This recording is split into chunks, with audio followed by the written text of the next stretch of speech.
Hello again in this video clip series that I'm calling My Journey to God in a Secularized World. I'd like to continue again on this topic of calling priests and bishops who remain faithful to the truth of God that does not change with the world as being rigid and stupid in the whole thing. I'd like to continue with this, because another fundamental and hidden and very damaging hypocrisy of Pope Francis is that he openly and repeatedly criticized and condemns those who remain rigid with Christ, the immutable truth, but is silent before those who promote the most grave sins, such as homosexuality, same-sex marriage, gender, persecution of true Christians in China, and so on. In fact, Pope Francis promotes and elevates clergy who promote these dangerous sins. In fact, he's surrounded by them. It's amazing how people don't open their eyes. You find in Isaiah 5:20, woe to those who call evil good and good evil. This devastating hypocrisy was prophesied by Our Lady of Good Success over 400 years ago in Quito, Ecuador, approved by the Church.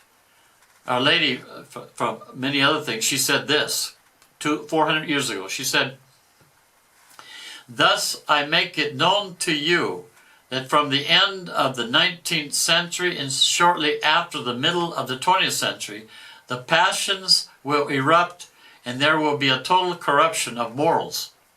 As for the sacrament of matrimony, which symbolizes the union of Christ with His church, it will be attacked and deeply profaned." And boy, listen to this. She said, Freemasonry, which will then be in power, our days, will enact iniquitous laws with the aim of doing away with this sacrament, making it easy for everyone to live in sin and encouraging procreation and illegitimate children born without the blessing of the church. And then later she says, in this supreme moment of need for the church, the one, she didn't say two or three, the one who should speak will remain silent. Echo, one of the main, it's interesting, Our Lady of Good Success, she said one that should say, she did not speak the ones who should speak, or those who should speak. That is not a group of bishops, but one person. Today, people are well prepared for this underhanded and very devastating deception of silence. After many years of silence about sin and about the consequences of sin on the part of almost all the fathers of the families of priests and of bishops. Pope Gregory the Great tells us, and you can find this in the breviary. Pope Gregory the Great tells us, talking about these type of priests, coward priests and bishops. He says, a religious leader should be careful in deciding when to remain silent and be sure to say something useful when deciding to speak. In this way, he will avoid saying things that would be better not said, or leaving unsaid things that ought to be said. For just as thoughtless remarks can lead people into error, so also ill-advised silence can lead people in error, when they could have been shown where they were wrong. Negligent religious leaders are often afraid to speak freely and say what needs to be said, for fear of losing favor with people. As Truth himself says, they are certainly not guarding the flock with the care expected of a pastor, but are acting like hirelings, because hiding behind a wall of silence is like taking flight at the approach of the wolf. These are the people whom the Lord is reproaching through the prophet when he says, they are all dumb dogs, they cannot bark. Isaiah 56. If a religious leader is afraid to say what is right, what else can his silence mean but that he has taken flight? Whereas if he stands firm in defense of his flock, he is building up a wall for the house of Israel against its enemies. And so again, the sinful people are told, your prophets have seen false and foolish visions for you. They have not exposed your iniquity in order to provoke you to repentance. Lamentation 2. This is from the Office of Readings, week 27, Sunday, ordinary time.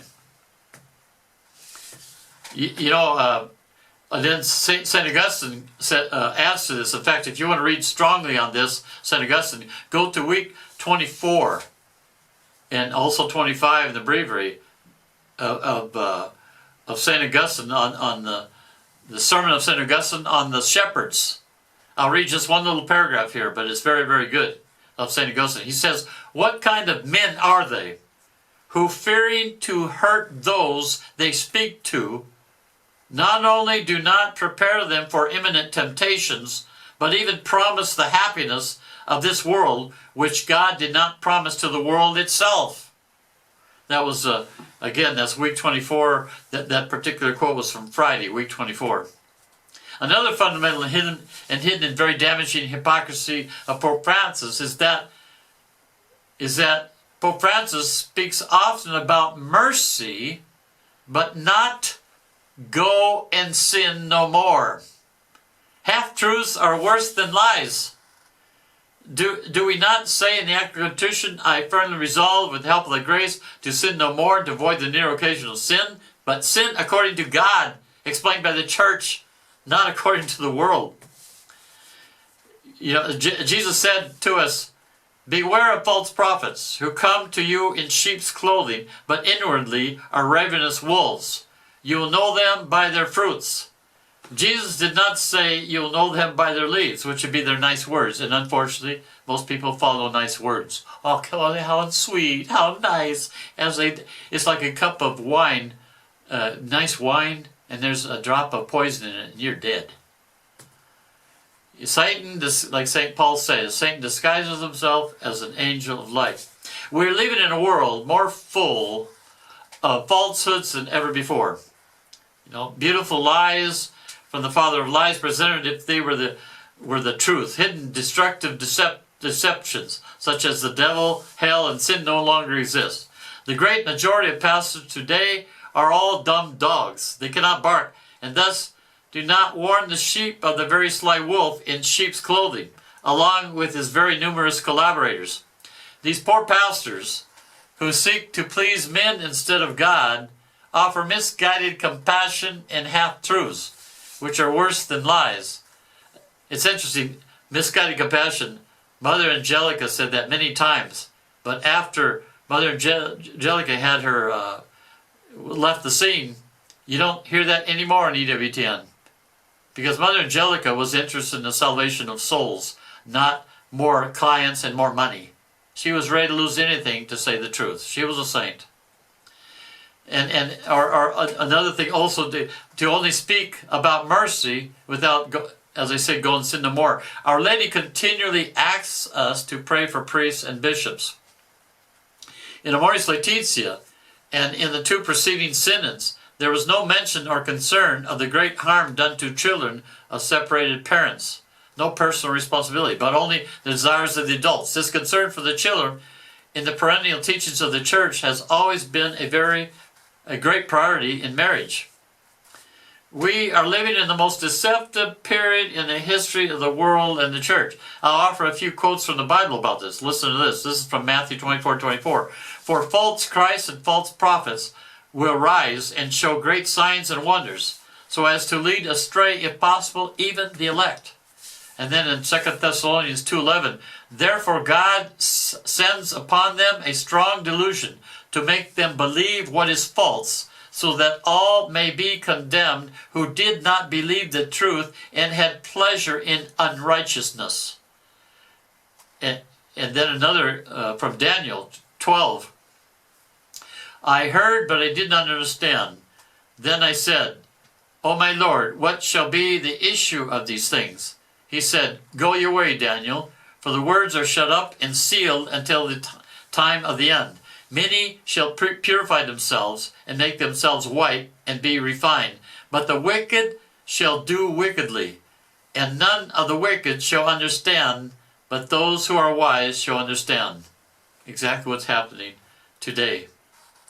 I'll end this video clip here. May God bless you and Mary guide you.